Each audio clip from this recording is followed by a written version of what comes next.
going north today on the highways. But thank you for coming. This is really important. It's going to be really good. Thank you for those of you who are joining us online or going to watch the recording later. We appreciate it. It's good. The one thing that's going to be a little different here tonight compared to most of the Faith and Freedoms is once Sheriff Mack is done speaking, we're going to pass the bucket and take a collection because he came in from out of state and he runs his own nonprofit and he's trying to do this around the nation and he can't do it out of his own pocket. So if you want to make out a check, you make it out to the top letters there. Have that right? CSPOA. And that'll give you time to do it and so forth. But that's the only thing different, and we want to support them and make sure that this message gets out as much as possible. Yeah? Yeah? Yeah? Good. I want to make sure you haven't left me already.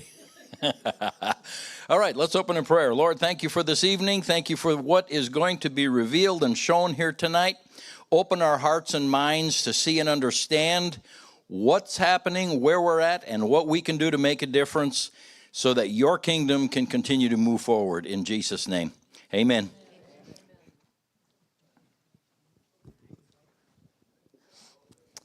All right, well, welcome. I'm Dieta, and I just wanted to go over a couple of the flyers that we had in the back. Maybe you missed it when you walked in, but make sure you grab it on the way back out.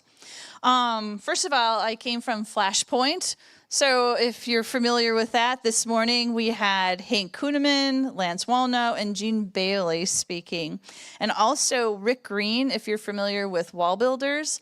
Rick Green was there, and he is, kind of hosting it's a video class called Biblical Citizenship. And if you're interested in learning more about our history as a nation, the Constitution, how this all works and how it should be working, we hold classes on Monday nights, and that is Biblical Citizenship. You can ask me more information about that. We also partner with Restore Minnesota. Restore Minnesota exists to restore righteousness by promoting biblical citizenship that educates, equips, empowers, and encourages Holy Spirit-led engagement, county by county, community by community, family by family, resulting in spiritual and civic transformation based on the life and teaching and death and resurrection of the Lord Jesus Christ.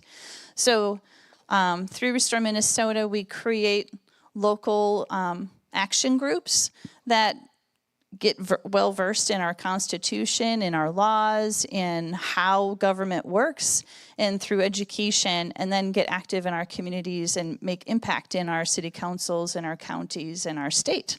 So I can get you more information about that as well. Two more things I want to mention.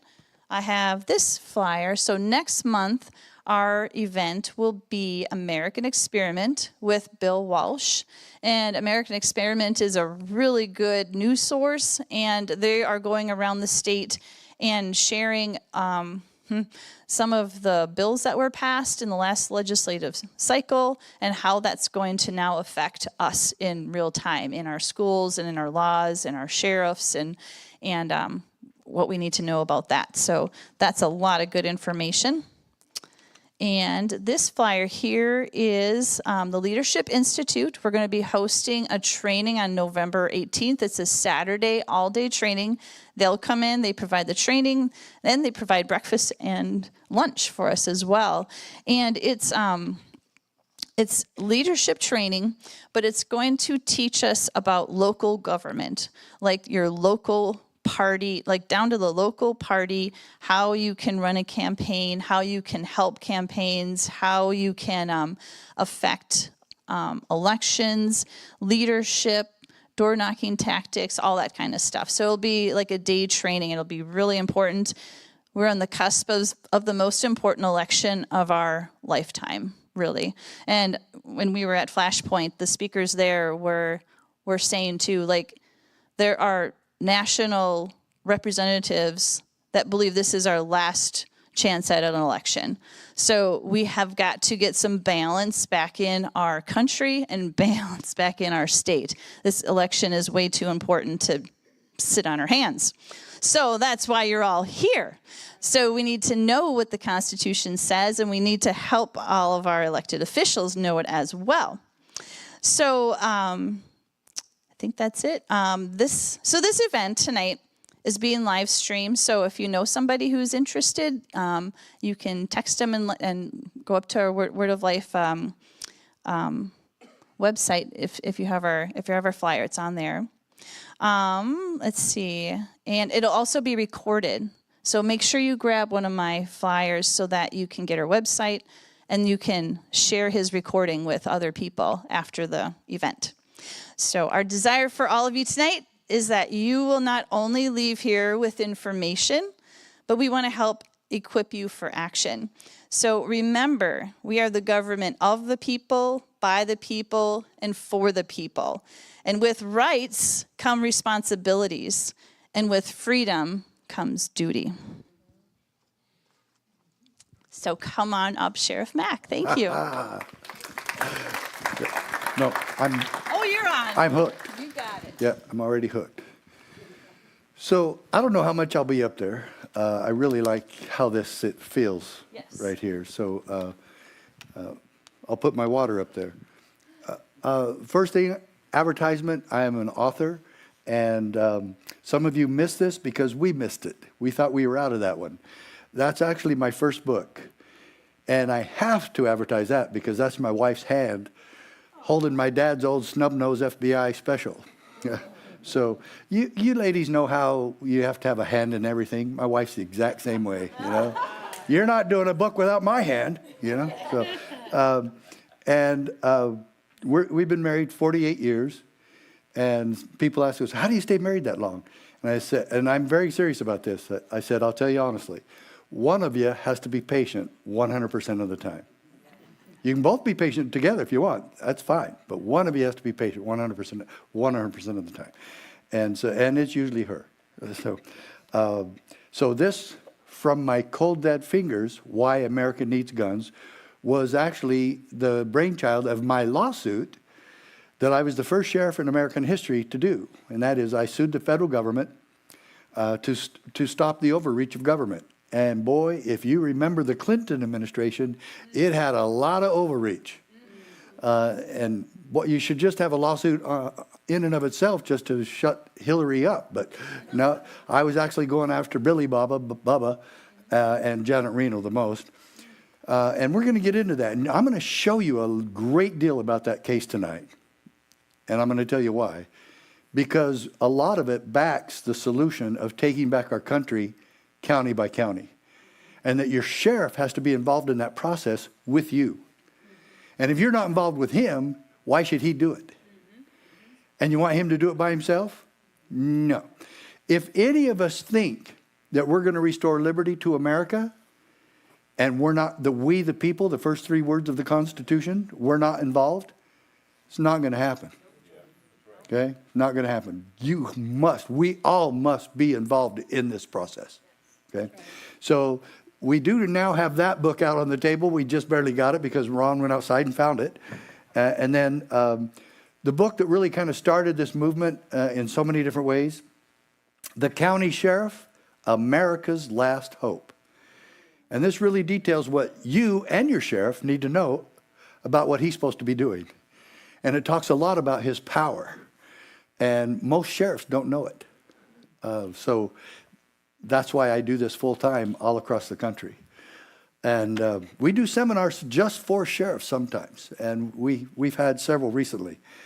And then this was probably the most important book I have except for this one. The Pocket Constitution, and this is a pocket review of my Supreme Court case. And everything that I'm going to show you on the slides, I see people taking pictures and writing down, and everything that I'm going to show you on the screen of that case is in here. Yeah, you would think it wouldn't be enough room. And just so you know, these are the 50 states on the cover. And so let's see one other one. And then this is just a real fun book. And it's a sequel to From My Cold Dead Fingers. It's my second Amendment book. And it's entitled The Magic of Gun Control. And people said, what, are you pro-gun control? And I said, if I was, it would have to be magic. Because it is a sarcastic title, because they're trying to brainwash us that if we just give up our guns, we're going to be safer. And the answer to gun control is what happened to that New Mexico governor, Grisham, when her sheriff told her, we're not going to enforce it. I have that all on video. We're going to watch that. Because the sheriff told her, you might be the governor, but we're not enforcing this because it's impossible. And you want me to tell you why? Because it's an unconstitutional order that you get. And that was it. That ended it. And she changed it. But what she was trying to do, and we're going to show you some stuff on that, and it's astonishing. But who am I? I'm my wife's husband, and she's patient, like I told you. But I was raised in Southeast Arizona. I played a lot of sports. And then I wanted to follow my dad's footsteps and become an FBI. Boy, am I glad that didn't happen. But I got into law enforcement, and then after 11 years of doing everything imaginable in law enforcement, I did murder investigations. I became a specialist because I was a school resource officer, and the school resource officer had to handle every crime reported at the schools, and there was 12 schools. So I was pretty busy. And if a teacher saw a child that they thought was being abused, and showing all the signs, being withdrawn, staying away from people, that it would come to me, and that the investigation was now mine. And so I was also a detective. And so I've done every type of case, from murder to bicycle theft, shoplifting, you name it, felony theft, embezzlement, white-collar crimes, and I now realize what that training was for, so I could be ready to run for sheriff in 1988. I started full-time. I started part-time in law enforcement in 1977 while I was working my way through college. And then in 79, I became a full-time patrol officer. And on the back of this book, The Magic of Gun Control,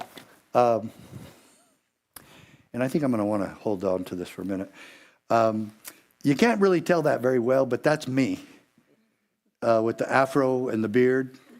Yeah, Scott has one. Everybody can look at Scott's over there. And people say, well, you must have been in the 70s or 80s then.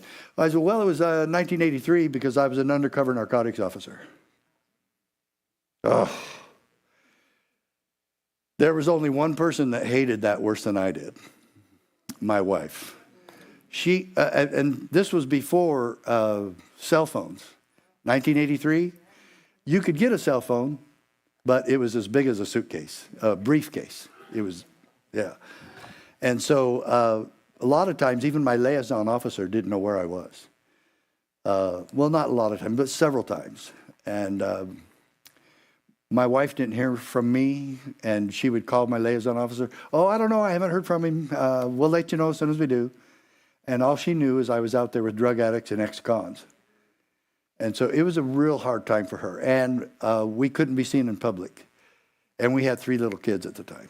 And I couldn't be seen with them. And she was a single mother for almost a year. And so it was a tough time. I hated it. She hated it. But it taught me a lot. Could you imagine going and living in the drug culture for 7 or 8 months? That's what I did. And it was a real education. I didn't use drugs growing up. I never smoked pot in my entire life until I was an undercover cop. And did I have to then? Yes, I did. Because it was passed around so readily. And when it came to me, if I always just passed it along, they're going to go, watch that guy over there. He's a cop, So to protect my identity, I did. And I hated it. And it just reinforced what I already knew about drugs, how horrible they are and how we should stay away from them. So I became sheriff in 1988. I got reelected in 1992. And this is Graham County, Arizona. And there was a time in my life where I really got disenchanted with law enforcement, and I started asking questions about law enforcement. I said, why do we sit here and write tickets all day? What benefit does that give to the community? And I got so disgusted with it that we were treating people like that we were just, you know what I came up with? Taxation through citation. And it's just revenue generation. Oh, and by the way, you can use that if you want. Taxation through citation.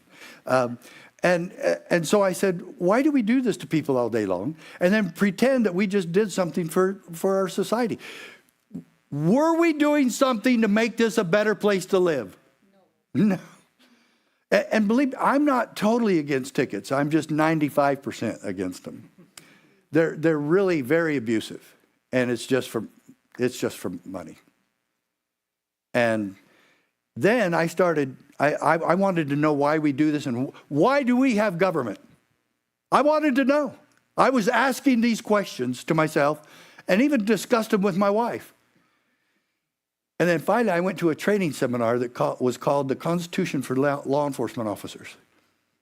And while I was there, I was converted to the Constitution. And I took another oath while I was there, and I swore this to God right then and there: I will never be on the wrong side again. And I went on with my career, and then I at one point, everything in our life was going very, very well. I was getting promoted. The kids had school right just 2 houses down from us. The church was across the street, and we were happy. I loved my wife, I loved life, and loved my kids, and everything was going great. My job was going great, and the police department was playing sports with the city leagues and basketball and softball, and I love all of that. And you know what happens when things are really going good in your life? Your in-laws call. And my wife's parents call, and they're demanding, very nicely, but, well, her mom, I don't know. What a wonderful lady, God rest her soul. But she didn't know how to take no for an answer, and she wouldn't. And she just kept after me. And every time she'd call, I'd just hand the phone to my wife. I'd tell her to leave me alone. And she'd tell her to leave me alone. We didn't want to move. She says, he's got to get home and run for sheriff, or we're going to have a corrupt sheriff here. And so they wanted me to leave a job that I already had 11 years in. I could retire in 9. And they just want me to drop it all, move home, and maybe win sheriff. But I haven't even lived there for 12 years. I've never even worked in law enforcement in Arizona, let alone in my hometown. So I'm just supposed to leave all that and go home and run for sheriff. And then what do I do if I lose? Which is very likely because I've never even been there in law enforcement. But I had some name recognition for sports, and my dad had a good name, and we had a good family name. And the miracle happened. We moved home and ran for sheriff. And to this day, I don't really know how all that happened, but it did. And in 1993, my wife and I, it was November of 1993, my wife and I were sitting in bed and watching a little TV, and we were channel surfing a little bit, and we saw the news. And Bill Clinton was signing, and I said, "Well, wait, hold it here for a minute." Told my wife, "Hold it here for a minute." And he was signing a bill supposedly into law. But unconstitutional laws are not law, okay? They're not law. They're acts or they're statutes or they're pieces of legislation. They're not lawful, okay? So he signed the Brady bill, and he was trying to make it a law, and he used 13 pens for some reason. I don't know why. I don't know why he used 13 pens, but he did. And then he said to the cameras and to the world, the Brady bill is going to make America so safe that even our nation's police won't need to carry guns anymore. Wow. Yeah. Don't you love that? Clinton-esque all the way, right? You know, shooting the bull. And so my wife and I laughed, and I said, "Oh, brother." But if there's anything that Clinton was, he was entertaining. And we got entertained. Then on January 14th of the next year, January 24th, 1994, we had a Sheriff's Association meeting in Phoenix. Now, do any of you know how many counties there are in Arizona? It's only 15. 15. Why do you guys need so many counties out here? Yeah. Texas has 254, but they're a pretty big state, you know.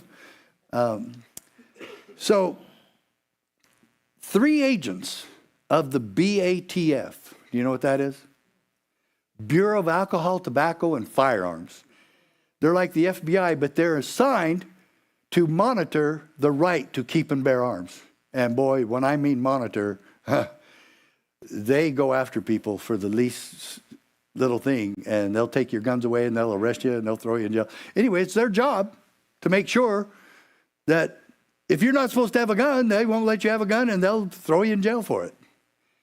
Okay? And Arizona has constitutional carry, and there's not too many other states that actually have that. And there's about 13 of them that have constitutional carry. The rest of you have unconstitutional carry.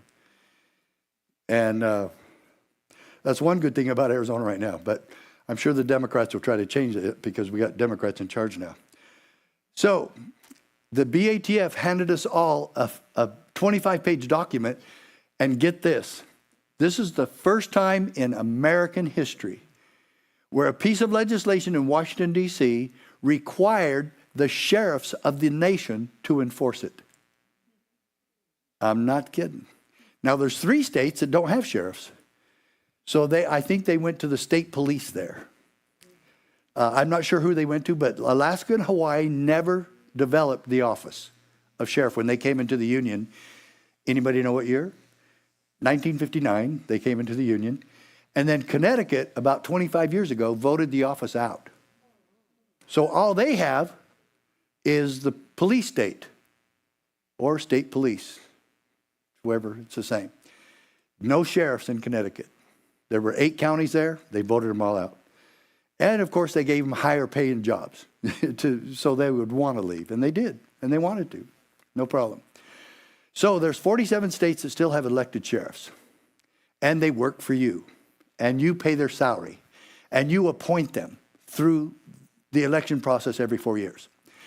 Now, the BATF is saying, you guys must enforce this, whether you like it or not. You're also paying for it, whether you like it or not. And it wasn't too expensive, but there was some expense to it. And he says, we got to tell you right up front, there's a threat of arrest if you don't follow the orders of the federal government.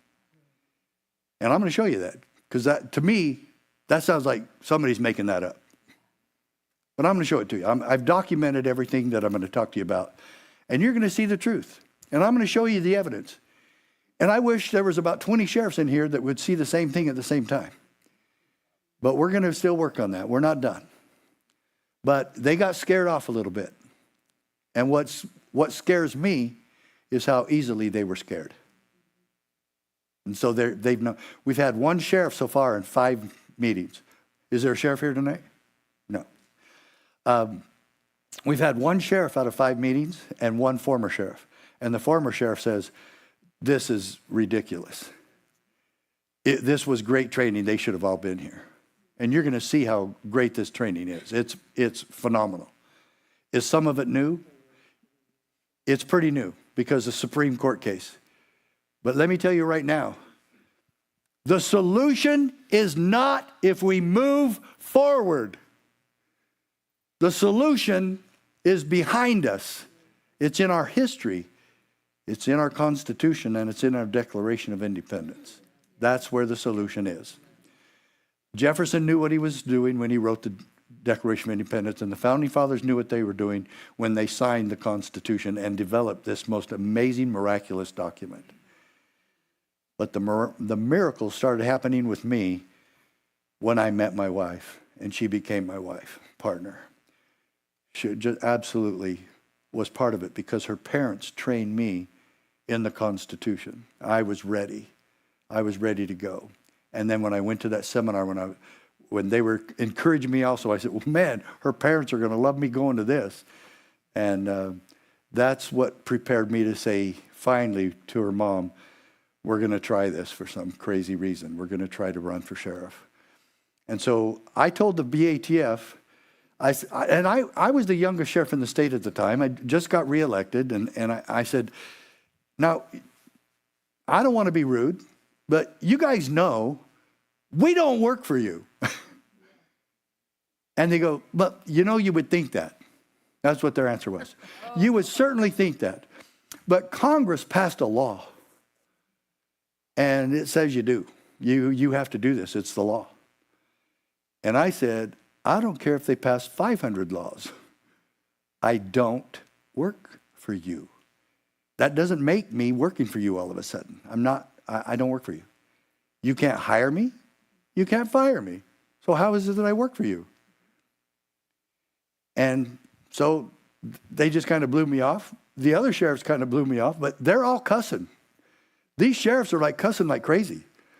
They don't want to do it. Democrat and Republican sheriffs alike, they don't want to do it. They totally convinced me, we're not doing it. Then after about 4 hours, we discussed this. After BATF left, we discussed it, and we discussed it.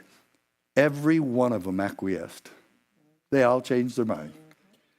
At least 6 of them said, well, you can't fight City Hall. And I said, who wants you to believe that? City Hall wants you to believe that. We're in charge. These guys can't tell us what to do. Do you know if even 7 or 8 of us, even half of us, had said, let's just tell them no. Let's write a letter back to them and say, we're not doing the Brady Bill here in Arizona. You sheriffs, you other sheriffs, you want to do it? You want to go along with City Hall? Go ahead. But we're going to take a step. Nobody else wanted to do it. And I just told them, I said, sheriffs, I'm not doing this. I had no idea what I was doing. And I almost had no idea what I was saying. But I didn't know what I was going to do, but I was going to tell them I wasn't going to do it. But does that mean I'm going to get arrested? So anyway, after I got home, I decided that I was going to do this. My wife shocked me to no end. And she said, maybe now we know why you were supposed to be sheriff. And then my mom said the same thing 2 days later when I told her I was going to do this. She goes, now we know why the miracle of you becoming sheriff. And so I didn't know what to do. I didn't know how to sue the federal government. And so I called the NRA, and I wasn't even a member. I just called the NRA, and I got passed around a lot, and I got kind of discouraged. And then I ended up in the office on the phone with Richard Gardner, and he was a lawyer for the NRA. I told him who I was, what I wanted to do, and the next line out of his mouth changed my life forever. Totally shocked me. He said, Sheriff, we've already been preparing the paperwork on this case, and we've been praying that you would call. And I said, me? You don't even know me. He goes, we don't know you, but you're a sheriff, and you're the first one to call.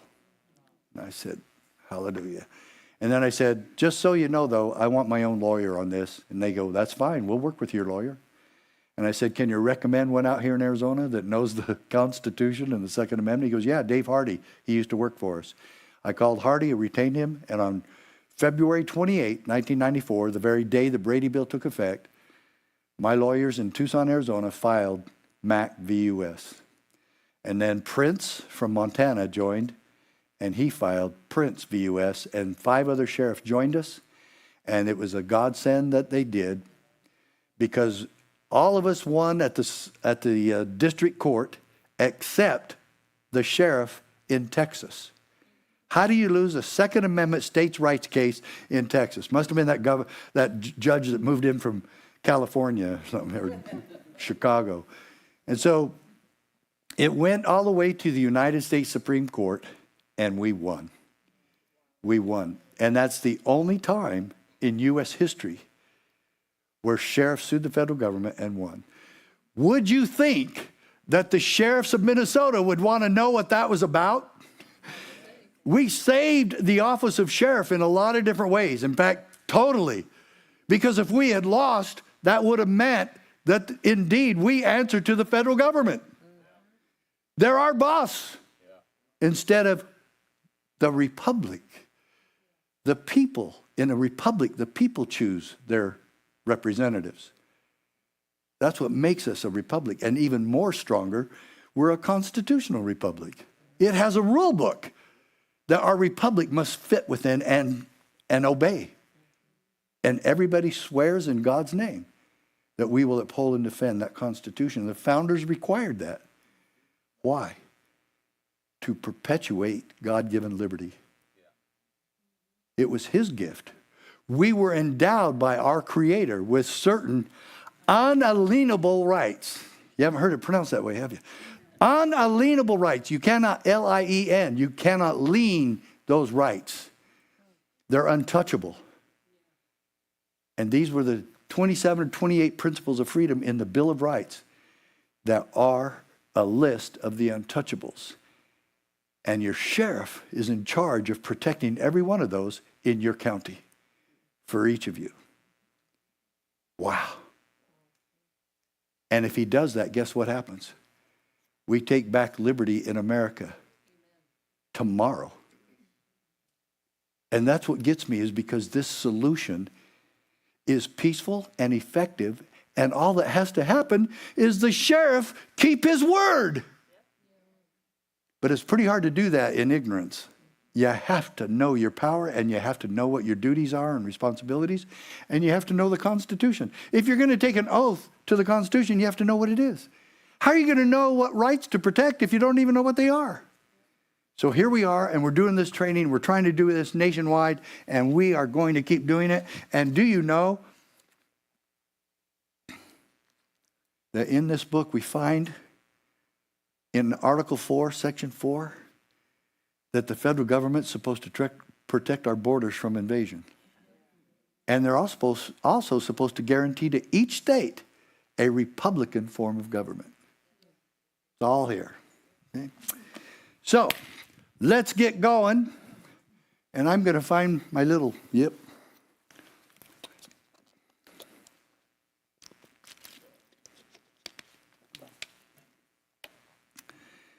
And I hope this works.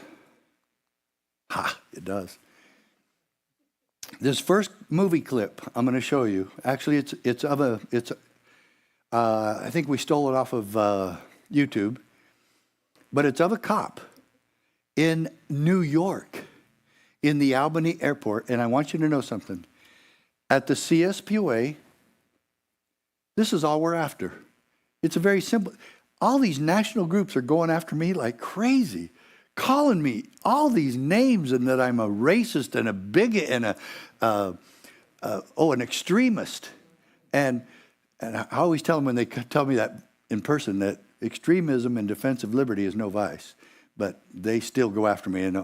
But they also have me on the domestic terrorist list. And I've never committed an act of violence in my life. In the 20 years of law enforcement, I never even slugged another human being.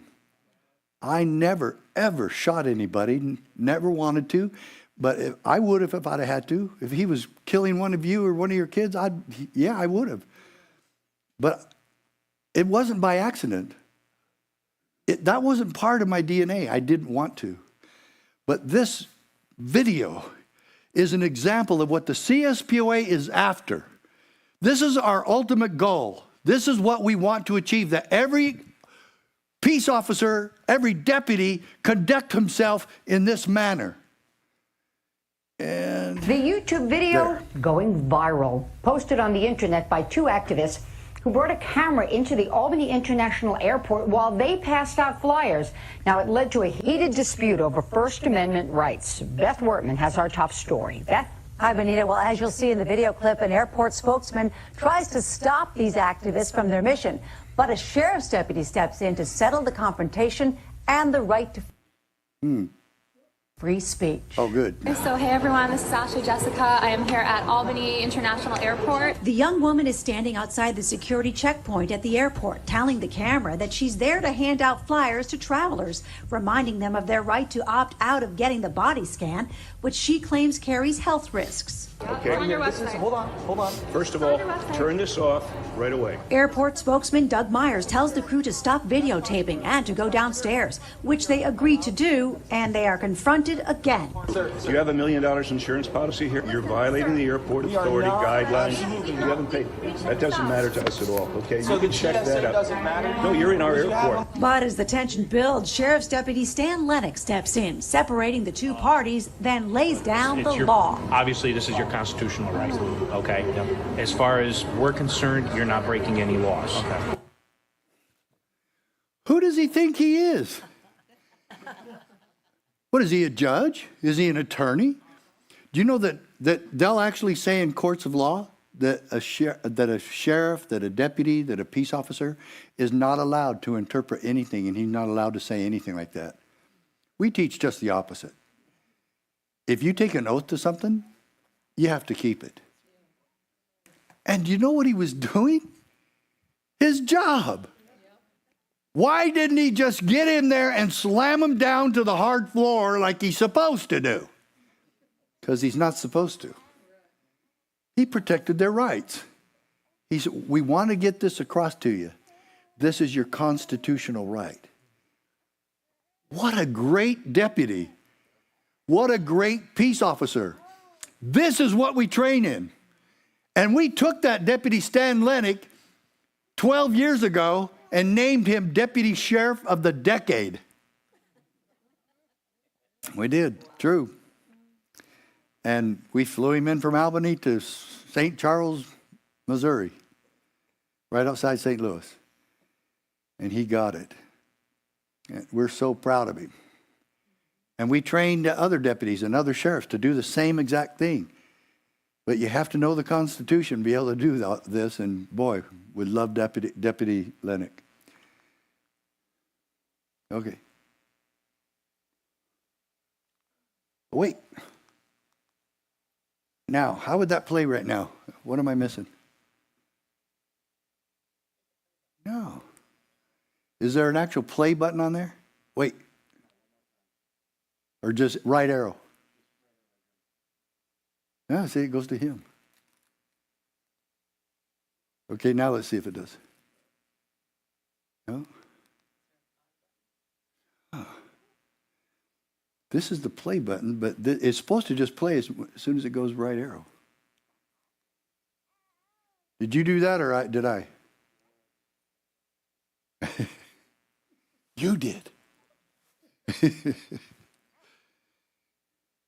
Now what do you want me to do?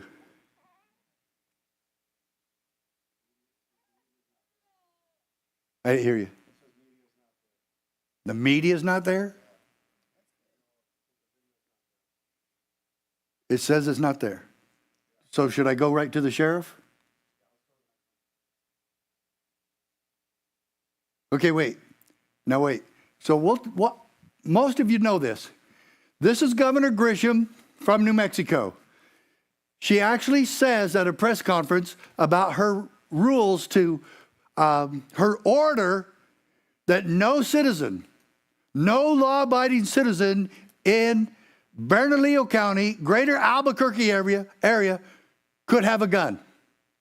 Can't concealed, no open, don't have it, keep it. I guess they weren't going to take it out of your house, but you couldn't have a gun. And you couldn't use it, couldn't take it outside, couldn't defend yourself, nothing. And then she said, this is crazy, but she said it, nothing in the Constitution is absolute. And that includes my oath. So she's telling everybody she's a liar. She did. Including my oath, it's not absolute. That's like going to court. Have you ever been to court? No, of course not. Have you? Okay, and you have to get up there. I'm sure it was a very innocent thing. Yeah. And you raise your right arm and you swear to tell the truth, the whole truth, so help you God. Okay, but you have to add the Grisham part. Okay, Your Honor, my oath is not absolute, though. If I have to lie, I'm going to. Okay. So yeah, that's why that's so crazy. But let's see what the sheriff in that county said. Uh-oh. This is scaring me. I have a fact for you. Good. Criminals do not follow the law. or a public health order. Is there a realistic way to enforce this order? No, there is not, because we'll cut that conversation off because it's unconstitutional. So there's no way we could enforce that order. Well, guess what? The chief of police of Albuquerque joined the sheriff, said the same thing. And then the attorney general of the state joined them, said, what is she doing? This isn't constitutional. What do you have cops out there arresting everybody for having a gun in their hand? And you know what? The sheriff led a movement to stop what the governor was doing. And you know what? All he had to do is do that. Announce it. Say it. That's all he had to do. What a miracle. And he's doing exactly what we've been training sheriffs to do now for 20 years. Our association, where we really focused on it even more, started in 2011. But ever since my lawsuit, which victory came out in 1997, June 27, 1997, when Justice Scalia wrote this and announced that the sheriffs were right. And boy, did he go 10 times, 100 times further than I ever imagined. Folks, just so you know, this was against overreach. We used the 10th Amendment, which is State Sovereignty Amendment, States' Rights Amendment. We used all of that to stop the overreach of the Clinton administration and on this. And Scalia took this and went so broad that I was just shocked. And I praise the Lord for the miracle, because it is. And you need to read this. Every one of you needs to have a copy of it. You need to have several more and hand these to your sheriff and to public officials, county commissioners, city councils, and start getting them trained. And let's see, what did Hillary Clinton call it today? Start deprogramming them. Yeah. And that case will help because it's from the Supreme Court. Okay? I have a fact for... Now to a News 10 exclusive. A Stockton man wants an apology tonight for a wake-up call he should have never received. It is a story you'll only see on News 10. Lee Painter tells us why police and federal agents knocked down his door. This is what they did to my door. At 6 this morning, a SWAT team surprised Kenneth Wright at his front door. In my underwear. Before I get to the door, I hear him say, hit it. And I get ready to hit the door, and they hit the door. It almost hit me. So I said, hold on. They hit it again. I said, hold on. But the SWAT team busted in, taking Wright. They come grab me by my neck and drag me out my house to right there in the grass. Thrown to the ground and handcuffed, law enforcement then searched his house. And they put me in the backseat of a police car for over 6 hours. From 6 o'clock to 12:30. They had me handcuffed in the back of a police car with nothing on but my ripped up underwear that they ripped in the yard. Wright says they also woke his 3 children, holding them for 2 hours. But they failed to find their quarry, Wright's estranged wife. Wright later complained to Stockton's mayor and police, but the city pointed to the... Okay. I'm going to see what that does. No, it's not going. No, yeah, it starts at the beginning. I wanted to stop it at the end. Okay. Don't look at that yet, because I want to talk to you about this Kenneth Wright. What do you think the crime was? They were just getting ready to show you the warrant. This is the crime that Biden has been trying to reverse entirely.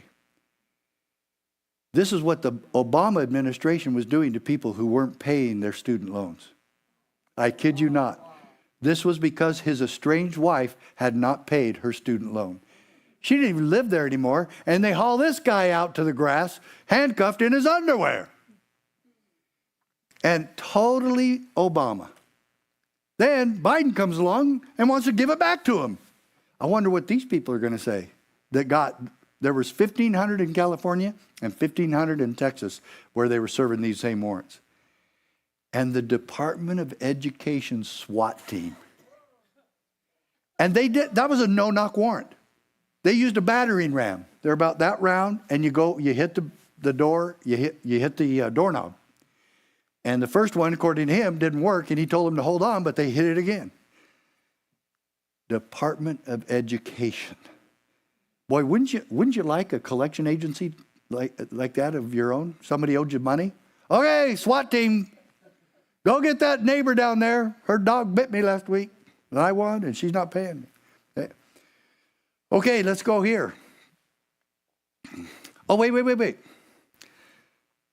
Who should have stopped that warrant? They went to Stockton Police, and they helped them. Police chief probably should have known. Maybe ask him a question. Now, what is this for? You're really doing a SWAT team raid on a Department of Education student loan? Really? I think, I'm not a lawyer, but I think that's a civil matter. You're not going to go do that in my county. But they just follow along like all these little sheep, you know. That's why education is key. And that's why we need to have another one of these and fill this room with 50 sheriffs. Okay, who said this? This is vital because the other side tells us we can't do this. The leftists going after me, the Marxists and communists going after me and my organization, and Ron and some of the others, and some of your pastors and some of your churches, they'll tell you that this is a lie. They'll tell you this is wrong. We have to enforce all laws no matter how bad they are. That's what they tell us. I can't wait to debate any of them face to face. They all turn me down, but I've just made the offer to another guy, and he hasn't responded yet, but we'll give him another day or two or week or month. Who said this? There are two types of laws, just and unjust. I would be the first to advocate obeying just laws. One has not only a legal, but a moral responsibility to obey just laws. Conversely, one has a moral responsibility to disobey unjust laws. Now, could you imagine, Pastor, that they would say, oh, yes, you do. You have to obey unjust laws. Of course you do. And the police have to enforce them. Are you kidding? You want us to enforce laws of tyranny, hate, and prejudice? Does anybody know who said this? Who? Oh, no, she didn't. No, this is, wait, where'd it go? There, Martin Luther King, Dr. King. And that's why the left will start choking when you show this, because they think he walks on water. And I agree totally with this. There's lots of things Martin Luther King said and did that I disagreed with. This is not one of them. This is absolutely true. And you know where he was when he wrote this? Birmingham County Jail. And you know what? He must be why are we having holidays for this guy? He got arrested over 30 times. This guy's the biggest crook in America. I've never been arrested and they keep going after me. You know what, folks? He should have not been arrested one single time. Not one. And here he is being so patient, but he's kind of ticked off sitting there in the Birmingham jail, so he writes this out to everybody. Man, you know, imagine what's going through his mind. I shouldn't be here because none of us should be obeying unjust laws. And that's true. And your sheriff is the one who should decide. Oh, the sheriff can't decide? Sheriff Mack is crazy? Did we already tell you that Sheriff Mack's a racist? Then why am I bringing Martin Luther King in here and praising him? He was right. 100% right. And somebody at those incidents where he was peacefully assembling and heaven forbid, doing freedom of speech, he was good at that. And what did we do? We arrested him.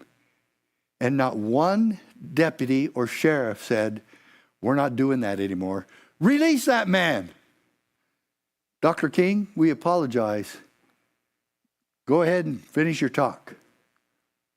Go ahead and finish your walk. And this is crazy. And you know what? The government hasn't stopped. They haven't stopped doing this. Now they're going after Catholics and Christians and churches and former sheriffs. And man, these people, I'm glad they don't believe in guns, because if they had a gun, they'd be shooting me. The hate that's coming out from this. And all we're talking about is be fair, be honest, follow the Constitution, and obey the supreme law of the land. That's our message. And you saw a deputy do it already. And you saw a sheriff do it already. Man. This is the oath of office.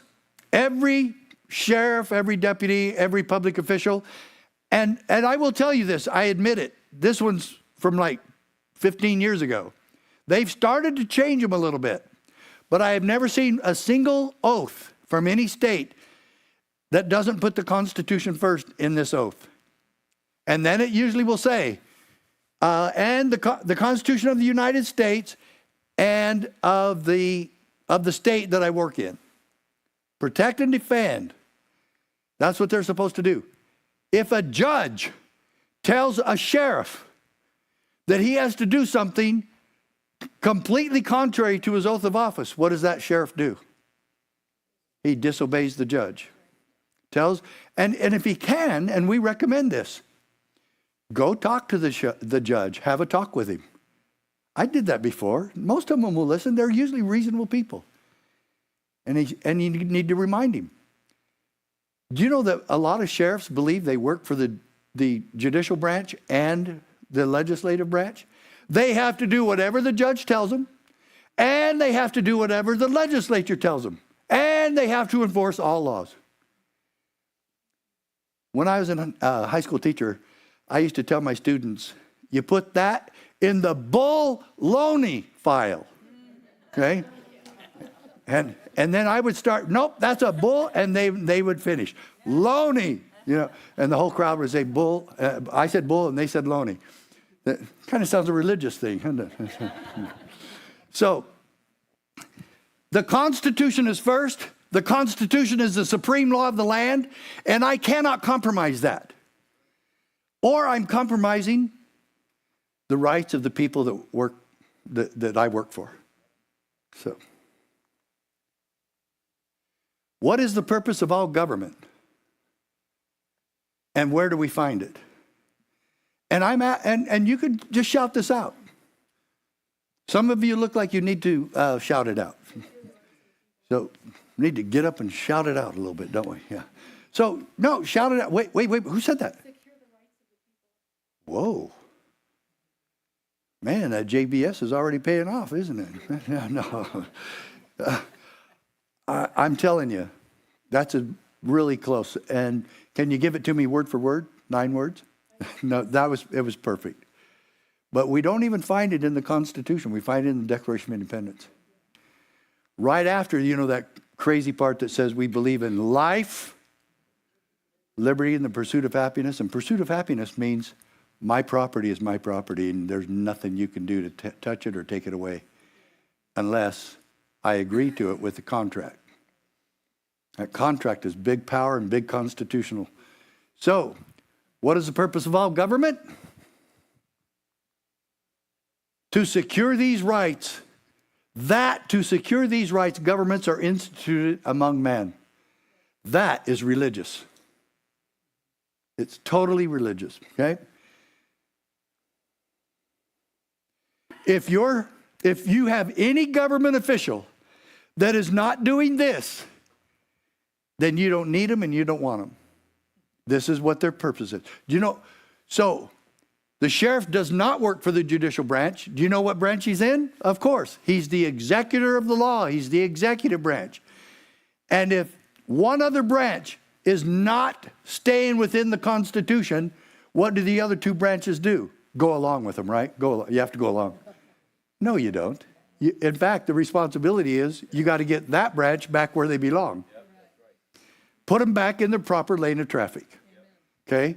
And that's all of them. And you know what that's called? Checks and balances.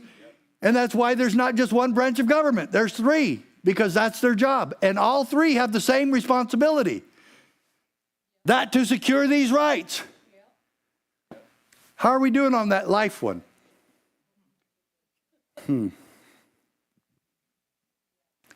Whenever any form of government becomes destructive of these ends, it is the right of the people to alter or to abolish it and to institute new government. I'm not sure what this looks like, but I don't like the sound of that.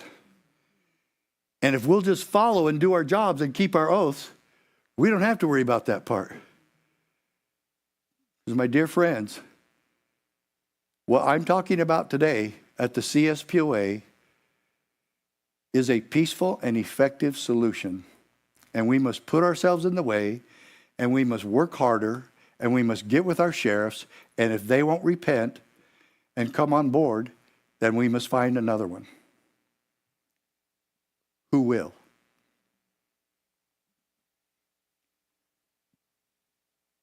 Now, I get criticized for bringing this subject up, but I didn't create it. Jefferson and Madison did. And they talked about state nullification a lot. And why would state nullification be, historically, why would it be legal? Why would it be a proper thing to do? Because the states formed the federal government. And they assigned, delegated to the new federal government what they were allowed to do. So why wouldn't we be able to do that? The states or the sheriff or all of us together saying, federal government, you're not doing that anymore. But you see what they want to perpetuate? They want to perpetuate their movement to destroy America. And if anybody gets in their way, you can't do that, and you're crazy, and you're Sheriff Mack, oh man, he should die. And no, we're going to stand for liberty. And that's the ultimate goal of all three branches. And if they're not protecting liberty, you don't want them and you don't need them, and you get somebody else. We got a lot of work to do, huh? He also argued that the states should refuse to enforce laws which they deemed unconstitutional. And that includes courts. How else? People ask me all the time, I had this crazy judge just find me guilty on the stupidest thing, and they tell me what it is, and yeah, it's stupid. And so there has to be an answer, and there has to be a place for people to turn for peace, safety, and liberty. Yes, sir. Did he win the argument? Yeah. No. The judge did. Yeah. And there's too many people that we've been trying to help nationwide that have had that happen to them. And the first person we go talk to is the sheriff. Did you know this happened to your citizen? Yeah. And this is the key word here. This is a gospel principle. The doctrine of interposition. Who interposed for all of us? Christ did. Of course he did. The doctrine of interposition. You know what this means? Interpose means put yourself in the way. If she moves, I move. And that's the defense that we want from our sheriffs. It's not aggressive. It's a defense posture. That's how you play basketball.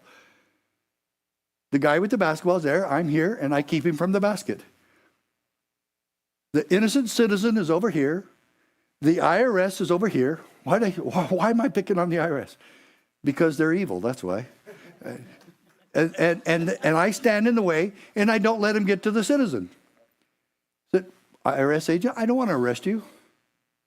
Well, maybe I sort of do, but no, just go on your way.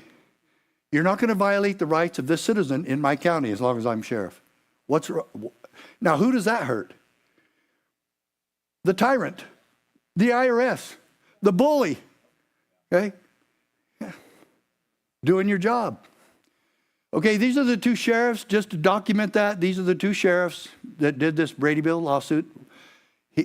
Sheriff Prince and I just had a great time together at the 26-year anniversary of our decision on June 27th of this past year. We had a great time reminiscing. It was amazing, wonderful. This is a quote in the decision.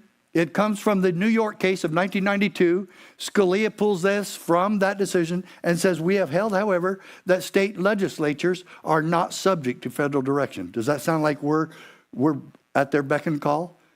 Are they our boss, or are we their, or are we their boss, No, this makes it very clear.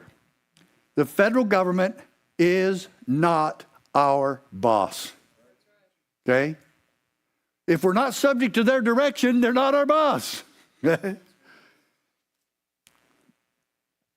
And now get this. This is Judge John Roll in the district court case where I testified. And he surmised in his decision, in one sentence,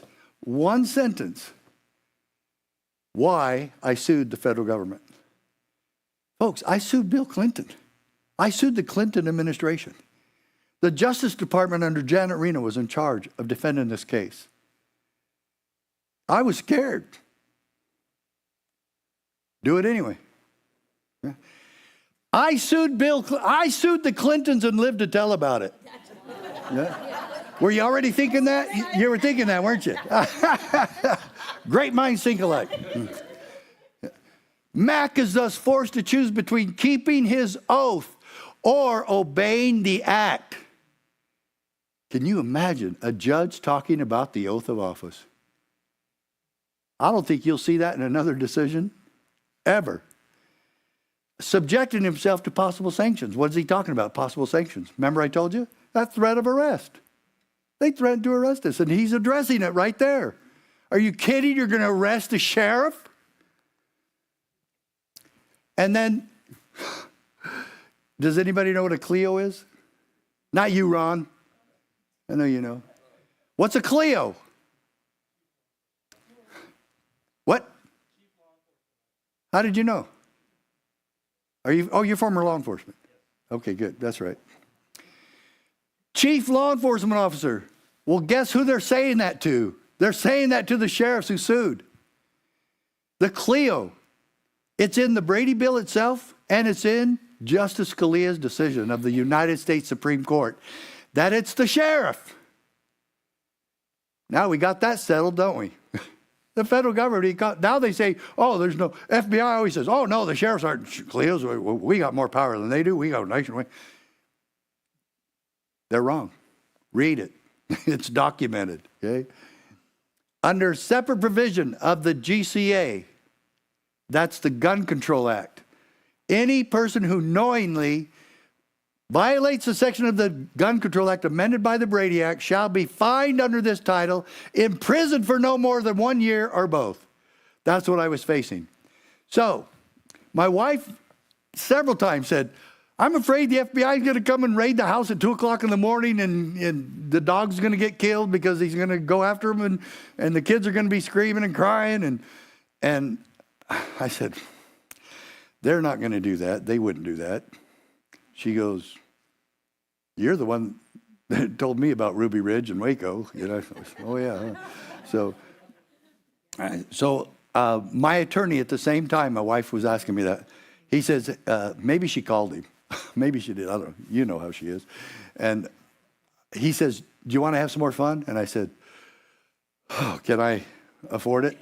And he goes, yeah. He says, I really think we could get an injunction, a protection order from the federal government to prevent them from touching you, doing anything to you until the litigation is over. And I said, really? I said, boy, that'd help me sleep at night and my wife too. And guess what? He filed for it and we got it. I literally had an order of protection from the Clinton administration and the Justice Department. It's part of the permanent record. It's there. If you look up this case and go through it with a fine-tooth comb, you'll find that and all sorts of other things. That little booklet that he has in his front pocket is just a brief, very small Reader's Digest version, even smaller than that, of the highlights of this case. And man, do you want to use that? I mean, a lot. Okay. I'm going to throw this in real quickly because Ronald Reagan said that our tax system was utterly unjust, impossible, counterproductive, reeks with injustice, and is fundamentally un-American. It has earned a rebellion, and it's time we rebelled. And is there any Christian in this country that should be paying taxes while they give our tax money to Planned Parenthood? Yeah. Britain with an army to enforce her tyranny. Have we come full circle, folks? Does the federal government have an army to enforce her tyranny? They sure do. They've weaponized them big time. And you know where the biggest election fraud has happened? From the FBI. They made sure that cases did not go forward that would hurt Biden. They made sure of it. And then they partnered with all the social medias to make sure that they didn't do it either. Oh my gosh. And I'm the one that's crazy, and I'm the one that's dangerous. Oh, man. Okay. Now, I was sitting in the Denver airport, at least I think it was Denver, back in 2015, and I looked up and saw a newspaper, and it was USA Today, and the front page said, U.S. drug agents engaged in sex parties, cartels supplied the prostitutes, Justice Review finds, and these were dozens of federal agents assigned to Colombia that were supposed to be stopping the cartels that were actually having parties with them. Do you know how many felonies? How many felonies do you think that'd be for each federal agent? I would say somewhere in the neighborhood of 8 to 10, because it would be each time would be another one. And so, yeah. And you want me to tell you what happened? Nothing. Nothing. But they'll sure go after Trump, won't they? But they didn't go after any. These are felonies, like major felonies. Not, yeah, this isn't penny ante stuff of, oh, I took a document home that I shouldn't have, or that was already over anyway, or this, yeah. Or I said my property was worth $100 million and it was really worth 95. You know, this is serious stuff.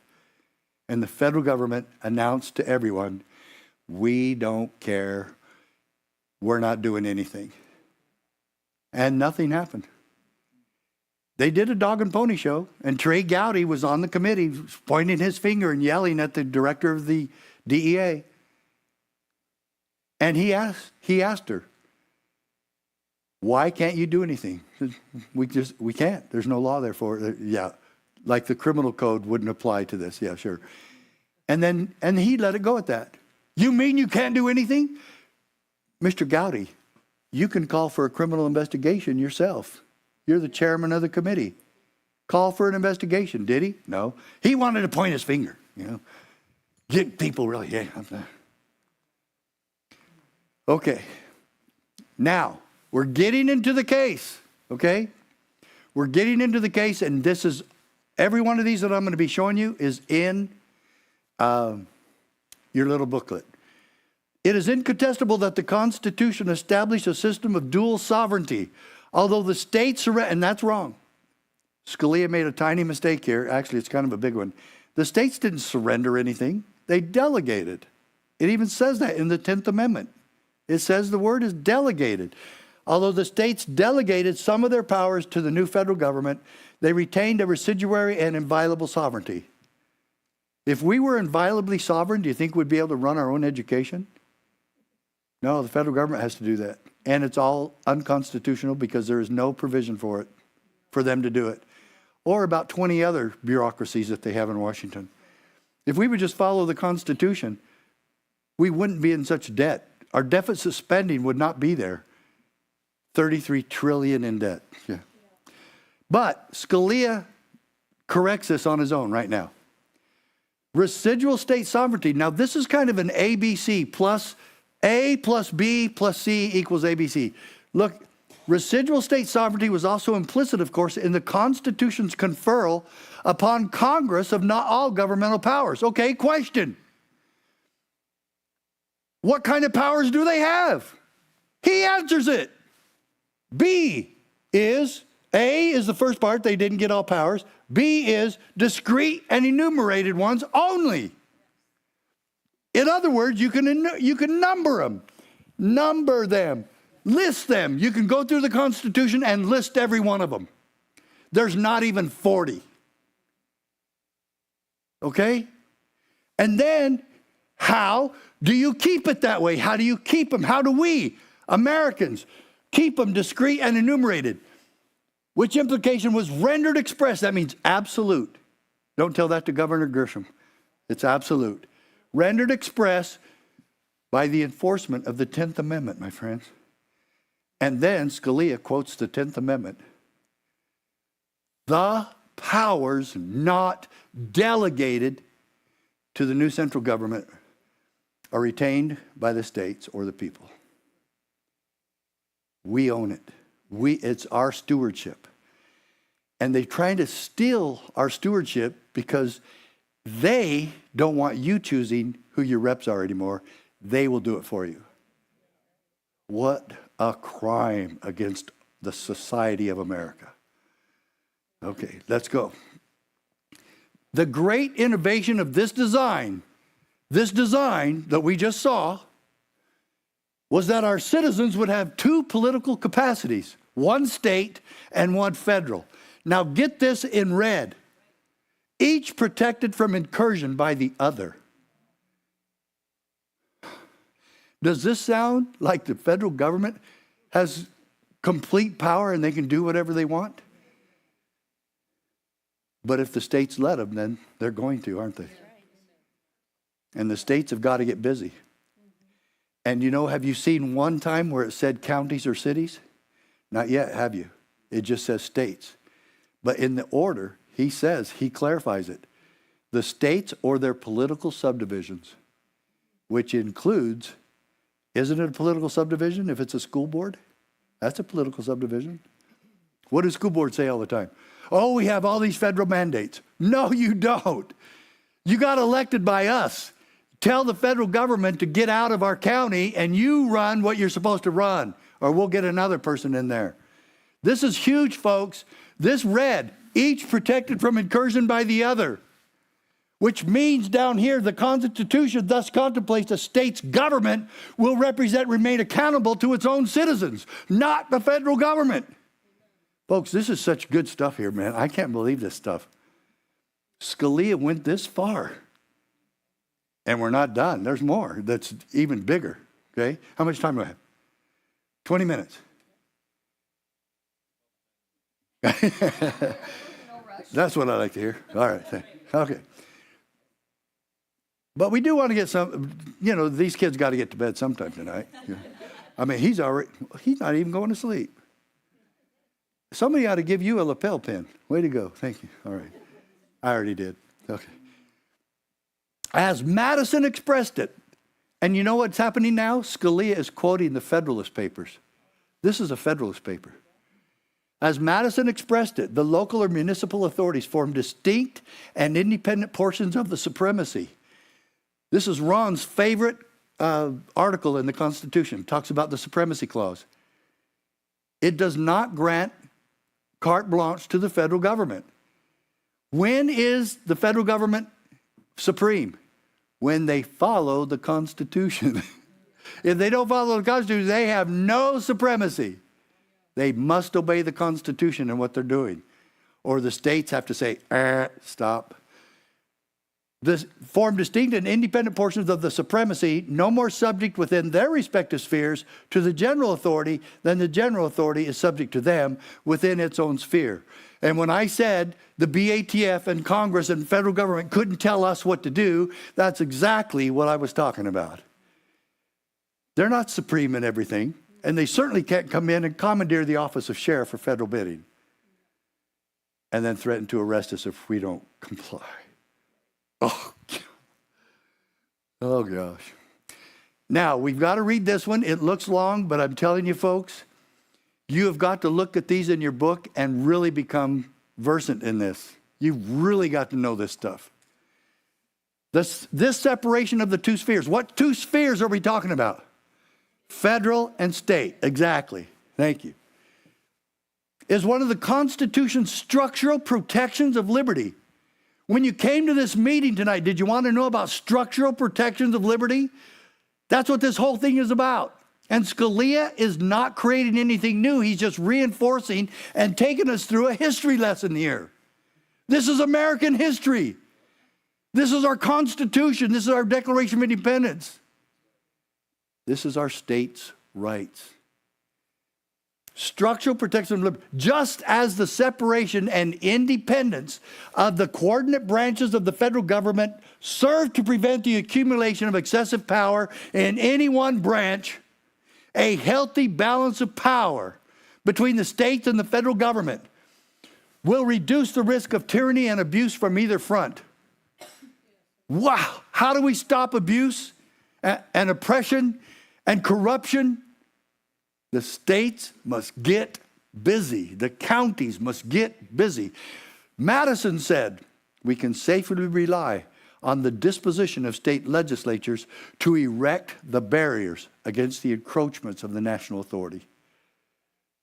Counties, cities, school boards, we the people must all do that. Can we wait for our state to do that? Not hardly. Not in Arizona and not here. So we must get a plan, folks. You must get a plan, and you must contact your sheriff and start working on that plan with him. Are we going to get all sheriffs? No. If we get a third, we're going to win this. There's 3,086 sheriffs in America.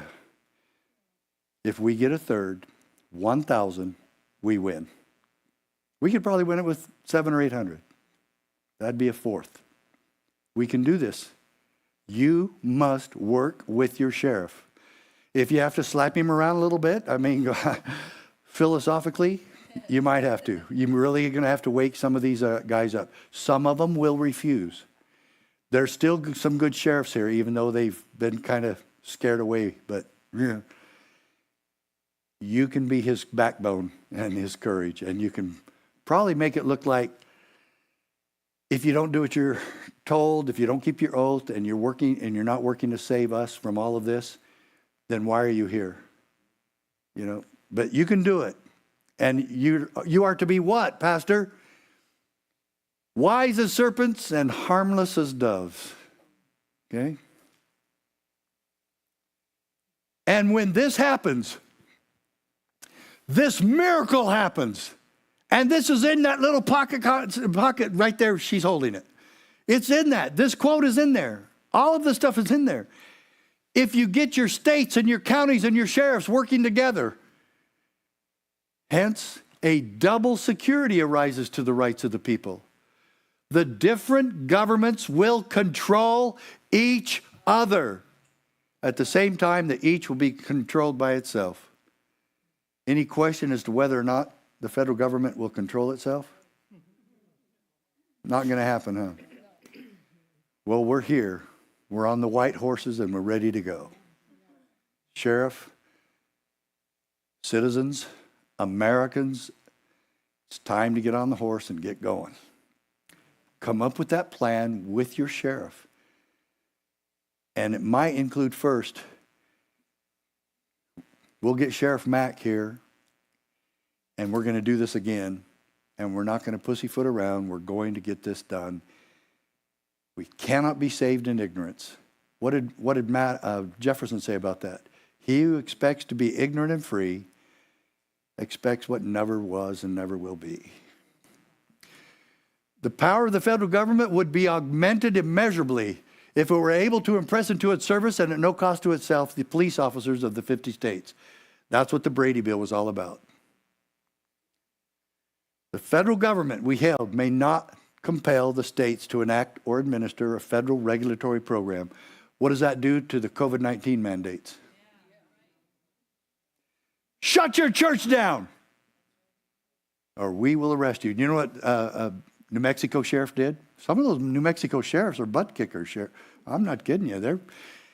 He deputized about half of his congregation, most of the men. And so when they came to shut him down, he said, these are all my deputies. We're having a meeting. We're having a sheriff association meeting here. And they came. The state police, the state trooper came and said, and you know what he said, of course? I'm just following orders. I'm just keeping my orders here. Do you guys know where that came from? That came from the Nuremberg trials.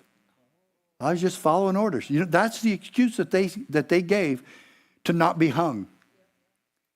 And they hung anyway, didn't they? You know what they said? Back in Germany, This happened in Nuremberg, the trials. And they said, sorry, that doesn't cut it. You should have known better. And they hung. This is my favorite quote, and this is so astonishing and so amazing, it's not even funny.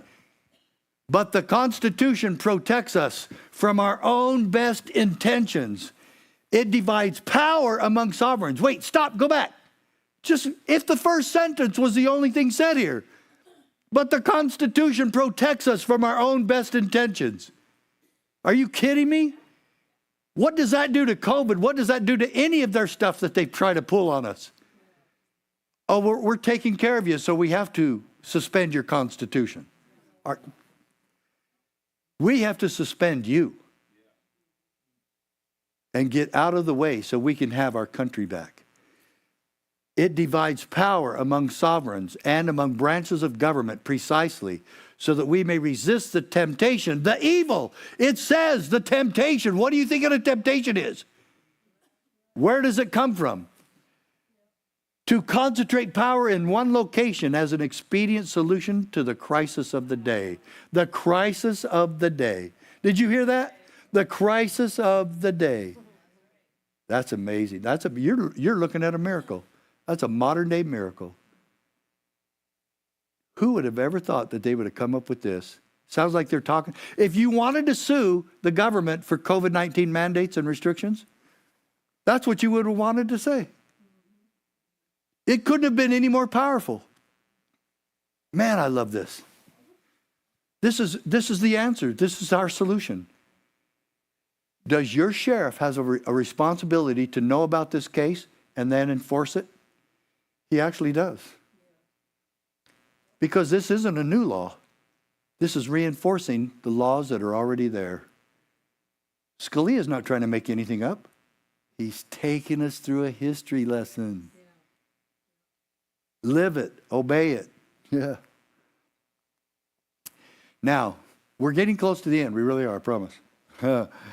This is the order of the court now. This is Justice Scalia pointing his finger at the federal government and trying to wake up the states all at the same time. And he's saying, we held in New York that Congress cannot compel the states to enact or enforce a federal regulatory program. Today we hold, in the Mac Prince case, that Congress cannot circumvent that prohibition by conscripting the state's officers directly, in this case, the sheriffs. The federal government may neither issue directives requiring the states to address particular problems, nor command the state's officers or those of their political subdivisions to administer or enforce a federal regulatory program. It matters not where the policy making is involved, and no case-by-case weighing of the burdens or benefits is necessary. Such commands are fundamentally incompatible with our constitutional system of dual sovereignty. And that other sovereign, the state, must get involved in this and create and erect the barriers against the encroachments of the national authority. And sometimes we have to erect those against the state authority too. And sometimes we have to erect them against people within our own county and city. And as long as we're standing on the side of the Constitution and the side of liberty and on the side of God's law, we're okay. And we mean no harm to anyone. We don't, and we don't want to hurt anyone. But it might take that we arrest a few of them. Who knows? But I hope not. Okay. Now I'm gonna head back to some right here.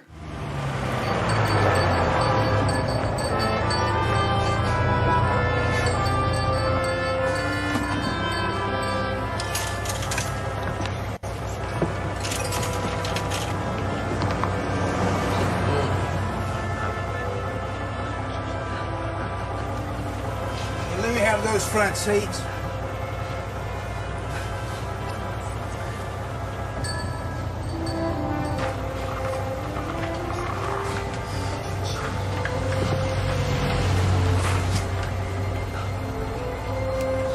Y'all better make it lighter on yourselves and let me have those seats.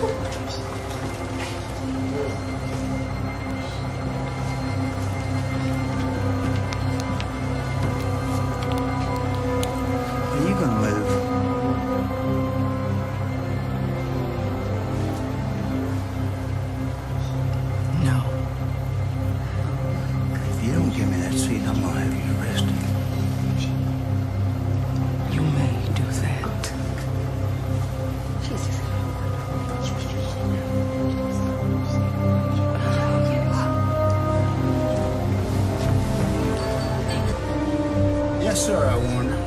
Well, then you just do it. You gotta exercise your powers and put her on. All right, man, I'm gonna need police backup.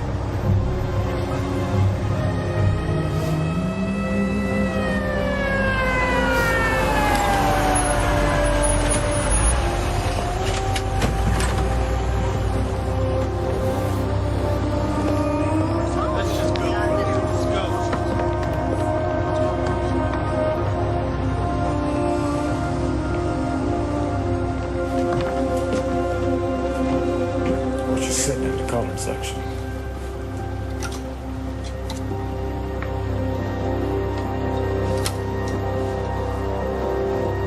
I needed that seat, and she wouldn't move. I want her arrested. Why won't you stand up? Why do you all push us around? Will you listen to that? The law is the law. Lady, you're under arrest. The law's the law. Ask all these leftist communist organizations that are attacking us. You have to enforce all of them. Would they agree that Rosa Parks should go to jail that day? No, they would not. But they always tell me just the opposite. You don't get to choose. And you know what? We've been choosing ever since we started, when we first put on our Sam Brown, haven't we? You don't have to write a lady a ticket that runs a stop sign in front of you. You don't even have to take any action at all. You could honk at her and wave at her. You could turn your red and blues on, shake your finger at her. You can pull her over and give her a warning. Or maybe even give her a ticket, which we don't like 95% of the time. But you can do something, or you can do nothing. And there's nothing they can do about it. There's no law saying you have to. And it's so absurd that they act like it's just the opposite. Police have always had police discretion. It's up to me. And I can enforce the Constitution if I want. And we can keep a free country if I go along with my oath of office and the Constitution and God's law. What should have happened that day? This is December 1st, 1955, Montgomery, Alabama. Yeah, not Birmingham, Montgomery. Montgomery. And I was 3 years old. That this could happen in my lifetime, I just cannot believe it, but it did. Now, do you know what should have happened that day? I'm going to tell you the rest of the story that should have happened. She was arrested. She was taken to jail. She was booked in. You know the charge on her booking sheet? Disorderly conduct. The catch-all charge, you know. Yeah. And she was fingerprinted, photographed, booked into a cell, and then about a couple hours later, the NAACP came and bailed her out. And then they had some other protests and some boycotts against the bus line and blah, blah, blah. But this is what should have happened.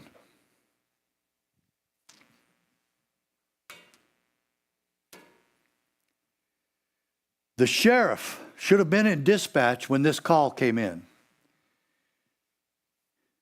And he tells the dispatch, I will handle that call personally. I will take Deputy Jones with me for backup. They get in a squad car and they go to downtown right in front of that theater. Like I said, December 1st, there's Santa Claus waving his bell. And these two law enforcement officers, these two peace officers, the sheriff and deputy, get on the bus, walk up to Rosa Parks, and the sheriff knows her because she's done this before. And he said, Mrs. Parks, what seems to be the problem here? And she looks up and she says, why can't we be left alone? Anybody ever feel like that? You all kind of related to that, didn't you? We all do. Government is here to protect my God-given rights. Do you know what government's only skin in the game regarding my right to keep and bear arms? Is to guarantee it. That's it. That's the only responsibility they have regarding me and my gun. That's it. Not monitor it, not follow me around, not check on my licensures and all this stuff. It's crazy. They're only looking for ways to arrest you. So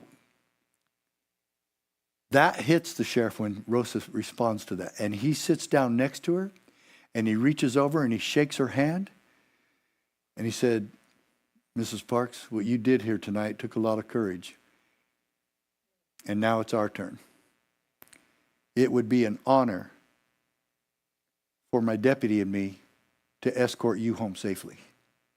Would you allow us that favor? She says, that'd be real nice, Sheriff. Thank you. And they take her home. But this isn't over yet. And Mr. Parks runs out and is yelling, what are you doing, Lena? And the sheriff says, calm down, Mr. Parks. It's okay. It's going to be fine. Rosa refused to give her seat to a white man tonight. And he really yells at Rosa. I told you not to do that stuff. And the sheriff again rebukes him and says, Mr. Parks, I promise you this is going to be okay.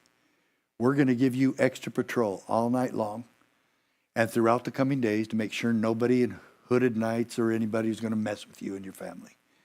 But can I ask you a question, Mr. Parks? Do you have a gun in the home? And Mr. Parks says, yes, I have a 12 gauge. And he said, do you keep it loaded? And he said, Sheriff, it doesn't do you any good if it's not loaded. He said, touche, good job. Because you are responsible for your family's safety. And you let your conscience be your guide. If we're not here, because we won't be here 24/7, but we'll be here a lot, including myself. And Mr. Parks says, thank you, Sheriff. And Mrs. Parks says, thank you, Sheriff. Can I tell every one of you what that is? It was a made-up story, but it's a true principle that I was just talking about, because that is a true constitutional sheriff. Protecting people, doing his duty, keeping his oath, and protecting God-given civil rights. Do you see how close we are to taking back America?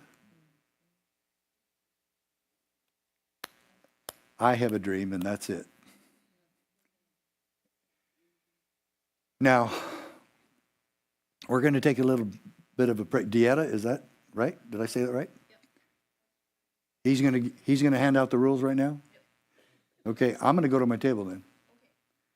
And I hope to see some people there. But hang on and let the pastor let you know what's going on. Okay? All right. So what we're going to do is, this evening's a little different than most. We are going to pass the bucket to support his mission of going around America and trying to get this changed. He came in from out of state, and we're not the only group that have him turn them down up there. Thank you. He doesn't know he's on. That can be really dangerous. Anyway, we're not the only group he's speaking at, and everybody's taking donations to try to make sure that he doesn't have to do this out of his own pocket. Okay, so that's what this is about. So you get ready. We have a song that we want to play that toward the end of it, the people will come around, they'll pass the basket, and that'll give you a little bit of time to get ready. And then we'll take a 10-minute break, 10 or 12, something in that area, hopefully. And we'll come, anybody who wants to ask questions, we'll have the question and answer time after we get everybody back in at that point. All right, so go ahead with the song, and once it's over, or toward the end, the baskets will be passed, and then we'll take our break.